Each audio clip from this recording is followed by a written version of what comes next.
এটা কি কতটুকু লাগু হবে? দেখুন, আমি আগেও বলেছি বেলগাঁওতে যে ঘটনাটা ঘটেছে সেটা অত্যন্ত নিন্দনীয়। বারবারই যে একটা অ্যাক্ট সেখানে হয়েছে, এতগুলো নিরীহ আমাদের ত্রিপুরার থেকে শুরু করে সমস্ত প্রদেশের লোক সেখানে উপস্থিত ছিল। এর মধ্যে দেখা গেছে যে মাননীয় প্রধানমন্ত্রীজি বলেছে আমাদের ত্রিপুরার কয়েকজন অল্পের জন্য রক্ষা পেয়েছে। আপনারা সবাই জানেন, যারা বাংলায় কথা বলে, যারা কর্ণাটকের থেকে শুরু করে সমস্ত প্রদেশেরই লোক সেখানে ছিল, এবং তাদেরকে যেভাবে হত্যা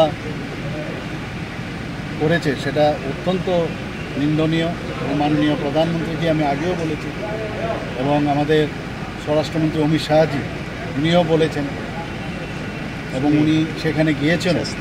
মাননীয় স্বরাষ্ট্রমন্ত্রীজি সেই পেহেলগাঁতেও গিয়েছিলেন, এবং যা উনি বলেছেন যে পাকিস্তানি যারা আছেন তাদেরকে ছেড়ে যেতে হবে ভারতবর্ষ থেকে, এবং সেটা অক্ষরে অক্ষরে পালিত হবে, নিশ্চিত থাকুন। এবং মাননীয় প্রধানমন্ত্রীজি যা বলেছেন আমি আগেও বলেছি, সেটাও কিন্তু আপনারা দেখবেন কিছুদিনের মধ্যে তার রেজাল্ট পাবেন। কাউকে উনি ছাড়বেন না, এবং সমস্ত ভারতবাসী ওনার সাথে আছে, সেটাও আপনারা দেখেছেন। ত্রিপুরাবাসীর থেকেও আমরা বলেছি, যারা গরিব ফ্যামিলি তাদের প্রতি সহানুভূতি রয়েছে, ওনাদের সাথে আমরা আছি। এবং আগামী দিন এই ধরনের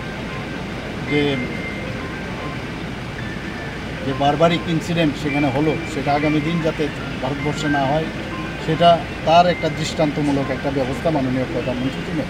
স্যার, বাংলাদেশ এবং পাকিস্তান কতটা থ্রেট ভারতবর্ষের জন্য?